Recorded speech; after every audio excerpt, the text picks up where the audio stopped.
In the Dhammapada, a Buddhist text, the Buddha states that the wise transcend anger, suggesting that unchecked anger leads the mind to suffering, loneliness, and a sorrowful life. But how can we rid our hearts of anger? This narrative delves into a conversation between a wise monk and a student on overcoming anger. The monk began by describing anger as a poison that transforms the heart. Anger turns you into a serpent, biting and harming those around you, making them avoid you. Being avoided by others is distressing, but as your poison becomes stronger, anger turns into hatred, then resentment. This avoidance leads to loneliness, transitioning to exclusion, leaving one feeling isolated from the world and plunging them into deep sadness. The student questioned whether anger is sometimes necessary, perhaps aiding in restoring justice and addressing the world's injustices. The monk replied, "Is that truly the case? When you envision a good judge, do you think of someone filled with anger or someone calm?" The student answered, "Someone calm." The monk explained, "Why so?" The student replied, "An angry judge becomes biased, careless, and quick to judge without understanding the full context." The monk concurred, "Then we agree that anger is unnecessary. Anger clouds our judgment, capable only of returning pain to others. A just judge is concerned with ending all suffering, not only inflicting pain." The student asked how to conquer anger, how to remove it from the heart. The monk advised, "Like fear, anger must be uprooted from its core. Let us address the root of anger." The student acknowledged and inquired where to begin. The monk responded, "Anger is born from thoughts, thoughts of being insulted, harmed, betrayed, ignored, or used. These thoughts give rise to anger." The student pondered on why such thoughts arise. The monk elucidated, "These thoughts stem from desires born of expectations you hold for others. Desires that create anger when others do not meet your expectations, blaming them, a source of your anger."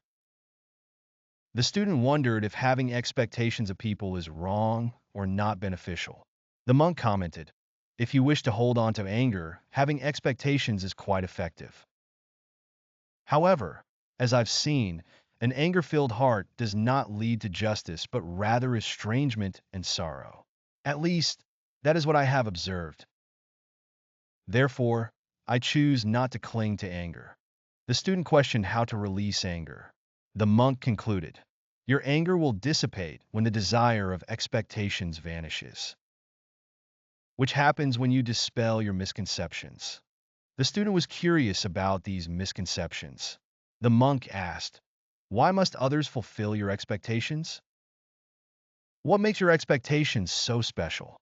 Why should others prioritize your expectations over their own and others? Must anyone dictate what another should do? Consider the true meaning behind should. Everything following should is direction, instruction. Are you so special as to possess a unique set of life directions inaccessible to anyone else? Must everyone live within the box you have defined?" The student protested, questioning how one can live without expectations, seeming necessary for survival. The monk corrected, "You discuss prediction, not expectation. We cannot live without prediction, and even if you wish it, the brain cannot cease predicting the future. However, you can live without expectation. In reality, abandoning expectation allows you to perceive the world not as it should be, but as it is. When you see the world in its true form, your mind's predictive ability heightens, enhancing your capacity to navigate it. Yet pride leads to expectation, and expectation to anger, creating an obstacle to justice. Justice is like watering a tree, allowing it to bear fruit both you and the tree thrive without pain. But what is anger? When the tree does not bear fruit, you refuse to water it, and thus it does not bear fruit, a cycle that ends in the decline of both. Buddhists are interested in controlling anger. The root of anger is pride, often perceived as virtuous. Pride leads to the belief that others must conform to one's expectations. Possessing pride, one always thinks others should conform, leading to exclusion and sorrow.